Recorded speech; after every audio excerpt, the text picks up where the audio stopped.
pourquoi on s'y fait prendre chaque fois alors? C'est ça le truc. À la fois, il y a un premier, enfin, pour rebondir sur ce que disait Frédéric, il y a dans les politiques de l'emploi, enfin moi je suis conseiller Pôle emploi, on apprend ça dans les politiques de l'emploi au moment où le marché du travail dit classique, privé se porte bien, ce qui est à peu près le cas là actuellement, l'attractivité du service public elle se réduit, donc il y a moins de candidats au concours, c'est une tendance.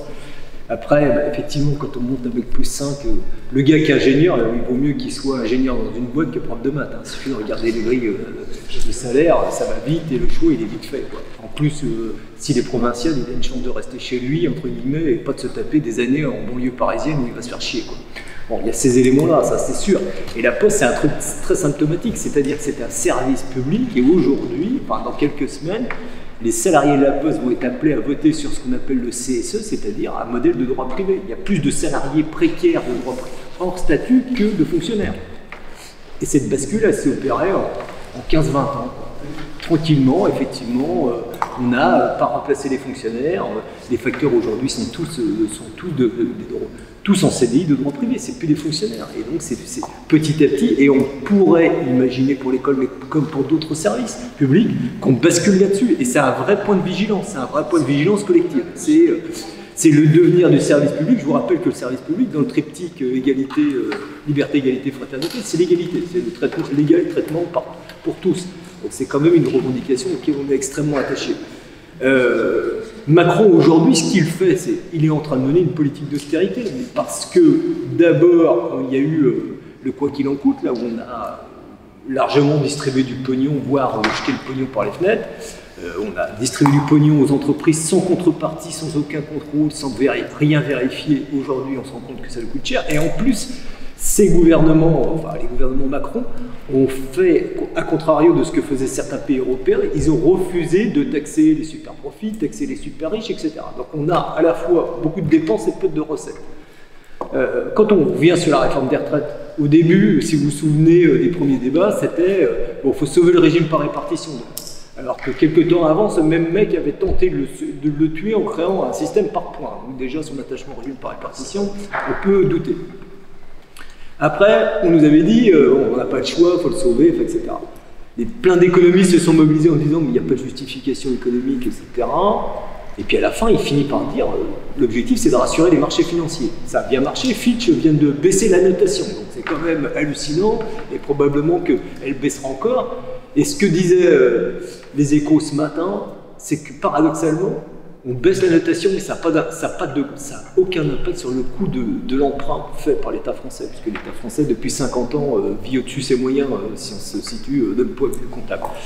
Donc on a ça. Et donc c'est effectivement cette politique d'austérité. Donc c'est la destruction du service public, parce que ça coûte tout le temps cher, et l'idée qu'évoquait Frédéric tout à l'heure de la mutualisation, c'est une logique comptable. C'est on mutualise et on essaie de réduire les coûts. Donc on fusionne les statuts, on bricole, etc. etc.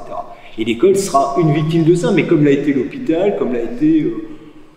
Moi, dans une partie de ma vie professionnelle, j'ai travaillé avec l'administration pénitentiaire. Vous aviez en prison des gens qui n'avaient rien à faire en prison parce qu'ils relevaient de la psychiatrie. Mais une journée d'hôpital psychiatrique, c'était 800 balles. À l'époque, une journée de prison, c'était 300. Autant vous dire que le choix, il était vite fait. Et donc, vous aviez des gens, et ça vous rassurera pas en termes de citoyens, parce que l'hôpital psychiatrique, sous forme de prison, on y rentre, on en sort quasiment jamais, parce que ces gens-là ont des pathologies très lourdes, et donc ils ne peuvent pas en sortir. Par contre, la prison, ils en ressortent. Et ils en sortent souvent plus esquintés qu'ils sont rentrés. Et donc, vous avez des chances, en tant que citoyen, de les retrouver un jour. C'est ce qu'on appelle une mutualisation. Voilà, c'est une logique économique dans laquelle on vit. Et donc l'école, c'est effectivement ça. Et la retraite, ce n'est que cette justification-là. Il n'y a pas d'autre justification. Il n'y a pas à la fois pas de justification économique, il n'y a pas de nécessité de reculer l'âge de départ en retraite, le rallongement de la durée de cotisation, tout ça ne tient pas. C'est juste une volonté de dire, je vais tenter de rassurer les marchés financiers, parce que ça ne marche pas. Et c'est un dogme, c'est aussi un dogme qui lui permettra probablement à Macron de reprendre une position européenne et de prévoir son avenir, puisqu'il ne se voit pas probablement arrêter sa belle carrière après son septennat, son quinquennat. En tout cas, nous, ce qu'on constate là dans le Morbihan, c'est d'abord que les mobilisations, elles ont été fortes, elles ont toujours été fortes. On est passé de 4 lieux historiques de mobilisation à 6 lieux, puis après à 7 lieux de mobilisation, on a été, comme les autres départements dits ruraux, On a vu des mouvements émerger avec nos militants, des mouvements de proximité, et ça baisse pas. Ploërmel au 1er mai.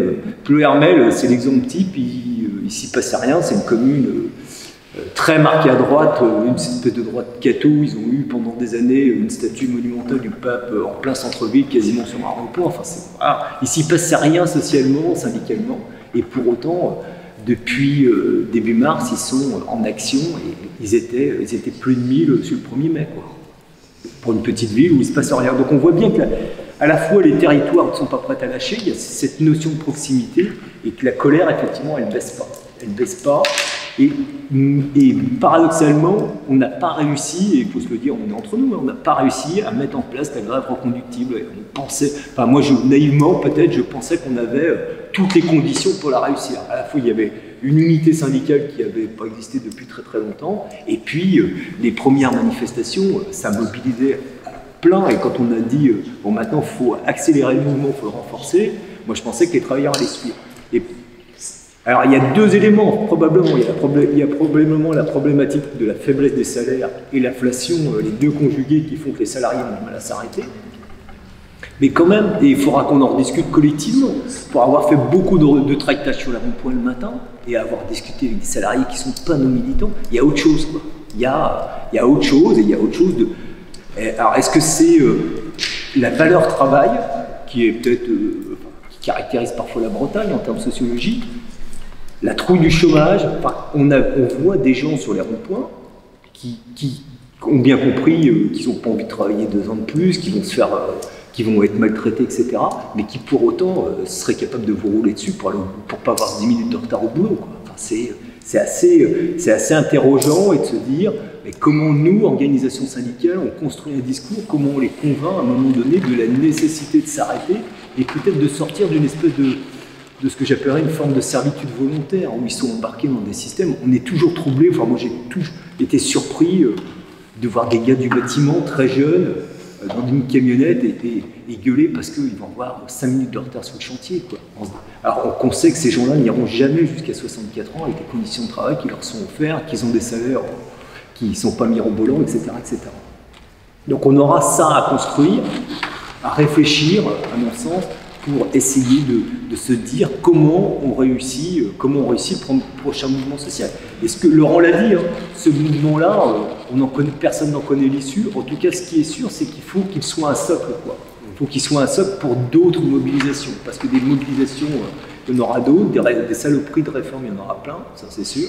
Parce que Borne, le congrès de Renaissance, avait fait un petit catalogue qui faisait rêver, réforme de l'assurance chômage de nouveau, ce qu'on appelle le RSA rebond, c'est-à-dire faire travailler 15 heures par mois de manière gratuite les bénéficiaires du RSA, qui sont certainement les plus pauvres et les plus fragilisés de la population.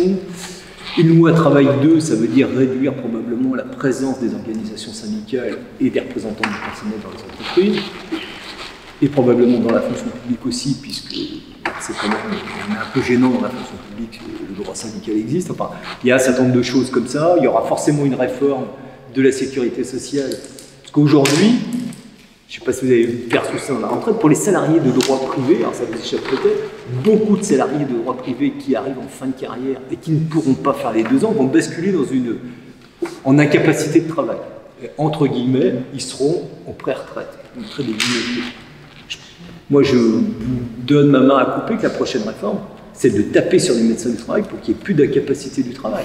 C'est les salariés, ils iront, je ne sais pas comment, dans quel état, mais ils iront parce que l'idée, c'est il faut contraindre les gens à bosser jusqu'au bout. Mais parce qu'aussi, sur un certain nombre de secteurs, et on le voit bien dans ces départements, il y a une vraie, entre guillemets, pénurie de main-d'œuvre.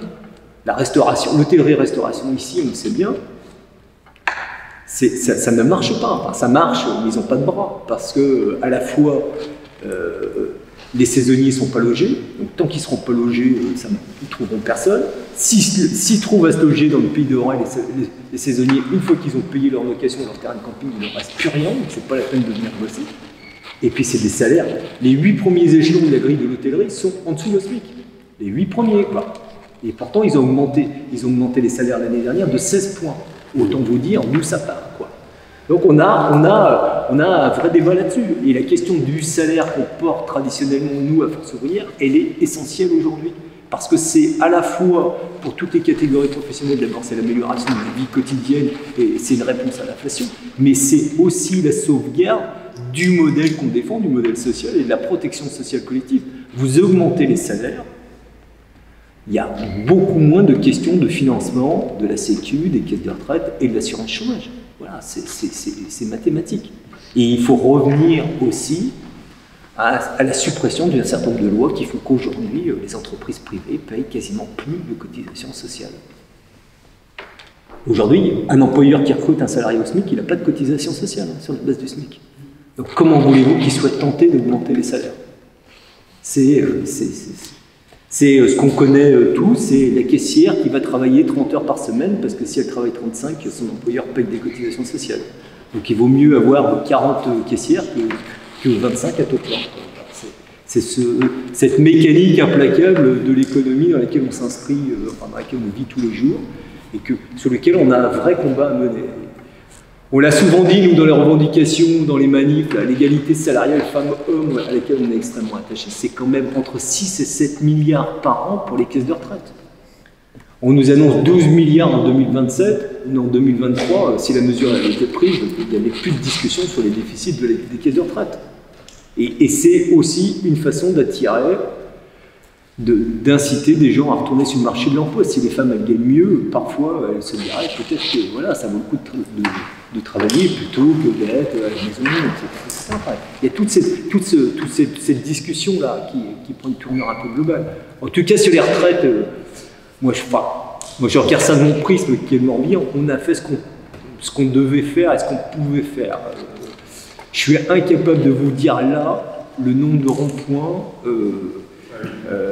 le nombre d'actions, le nombre de blocages, le nombre d'autocollants. Les autocollants, on en a collé lundi, Lorient, on en a collé un carton, 2000. Vous avez vu les fluos, parce que c'est facile à faire, mais ça devient drôle. Ça devient drôle, lundi au 1er mai, on ouvrait les portes arrière de la voiture de l'UD. À la fois, on avait des enfants qui voulaient des drapeaux, on leur prête nos drapeaux, donc ça c'est plutôt sympa. Et puis des gens qui ne sont pas des militants de FO, mais qui veulent coller les autocollants partout, parce que ce qui les intéresse, c'est je défends ma retraite. Voilà. Et dernier point, la Confédération et l'Union départementale ont dit qu'ils allaient soutenir les salariés qui ont fait grève et sur le fond de grève. Donc on est en train de traiter ces dossiers-là. Moi, on a commencé avec Sylvie, notre secrétaire administratif.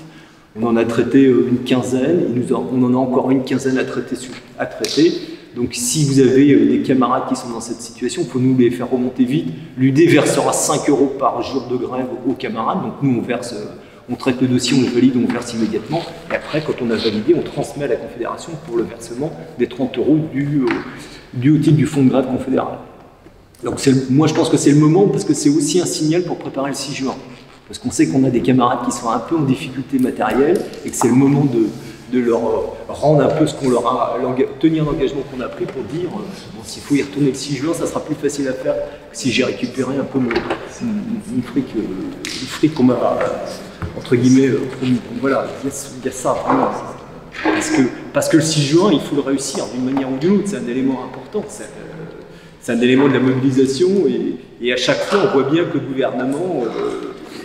Ils ont beau essayer d'afficher une forme de sérénité, voire parfois la provocation, ils sont quand même très emmerdés avec ce mouvement social qui dure. Et tu l'as dit, Macron au Stade de France, c'était pathétique, quoi. Enfin, c'était pathétique, les ministres qui se font choper, ils n'aiment pas ça. Enfin, il y en a plein de ministres qui même ne se déplacent plus, ils renoncent tout le temps. Enfin, nous, un matin... il y a quelques jours, c'était à l'appel de l'intersyndical de la SNCF, on avait bloqué le passage à niveau qui n'est pas loin de l'UD. On a appris qu'il y avait une ministre, une secrétaire d'État chargée de la solidarité, je crois, qui venait à Carpath, qui était dans le train et qui était débarquée à Vannes et qui était obligée de trouver un véhicule préfectoral pour l'amener à Carpath. Elle arrivait avec 2 heures de retard. Et le temps qu'elle arrive à Carpath, tout le monde savait qu'elle allait arriver. Donc, il y avait eu un comité d'accueil tout relatif, etc., etc. Donc voilà, donc ça, on voit bien que ça leur pourrit la vie, et c'est aussi une arme, ce pourrissement-là. il faudra qu'ils trouvent une solution, et d'ailleurs c'est ce que dit l'appel d'intersyndicale nationale, c'est que forcément le dialogue, on va tenter de reprendre le dialogue avec le gouvernement, et pour reprendre le dialogue, il va falloir qu'il donne des gages, quoi. Et donc il y a un certain nombre de sujets, les salaires, le statut de la fonction publique, etc. etc. J'ai juste une petite question. Quelle est la logique d'avoir choisi cette date du 6 juin qui me semble un peu tardive? Alors moi, si je te réponds sincèrement, je la trouve aussi tardive, mais bon, après il y a un certain nombre d'éléments. D'abord, il y a le mois de mai est à Gruyère, donc c'est extrêmement compliqué d'imaginer des actions. Et puis par ailleurs, le 8 juin, il y a le dépôt du projet de loi porté par Lyon sur l'abrogation de la loi. L'abrogation des 60... Lyon, qui est un petit groupe parlementaire, dépose une loi le 8 juin, dans le cadre des niches parlementaires, demandant l'abrogation de la réforme des retraites. Enfin, je ne sais même pas si c'est l'intégralité de la réforme des retraites. En tout non, cas, c'est juste l'article 7. Juste l'article 7, donc les 43 ans et les 63 ans et 64 ans. Donc ça, c'est le 8. Et l'idée de l'intersyndicale nationale, c'est de peser sur les députés, peser sur l'Assemblée nationale pour essayer d'obtenir le vote. Puisque Lyon, je ne sais pas, c'est une trentaine de députés, je crois, de mémoire. Donc ça, on sait grosso modo qu'ils vont avoir la NUP derrière, ça vient s'additionner, probablement le Rassemblement national pour d'autres raisons qui sont plutôt politiciennes. Et après, on n'est plus très loin d'une majorité, il faut basculer quelques-uns de chez la République, quelques dissidents de la République en marche, puisqu'il y en a quelques-uns qui ont quitté le bateau là, en disant que c'était trop compliqué pour eux, donc peut-être cela, plus quelques-uns de LR pour obtenir éventuellement la suppression de cet article 7. Quand on regarde le site servicepublic.fr, quand on regarde ça, on a l'impression que c'est hyper facile. Par contre, si vous allez sur le site du Conseil constitutionnel, vous comprenez que c'est pas la même chose. Parce qu'il y a quand même un élément, c'est que le RIP, il n'a pas pour but de contester, de demander l'abrogation d'une loi qui n'a pas été promulguée depuis un an. Et là, on est le cas. Elle est juste promulguée, donc ça devrait être ça le point d'achoppement. Après, on verra ce que dira le Conseil constitutionnel, mais je ne les vois pas valider celui-là. Puis après, les conditions de mise en place de cet appareil, là, c'est 10% du corps électoral. Il faut qu'il y ait un texte commun des deux assemblées, Sénat, Assemblée nationale, quand on connaît la composition du Sénat. Et après, une fois qu'ils se sont mis d'accord sur un texte, il faut que Macron valide l'idée de soumettre un référendum. Donc, autant dire que ça fait beaucoup de fourches codines. Il faut mesurer quand même le bordel qu'on a foutu quand même, au niveau, avec des conséquences politiques. Macron, quand il fait passer sa réforme, il réunit ses mecs et dit, alors là, il y a un truc, pas de 49.3 pour les retraites. Pas de 49.3.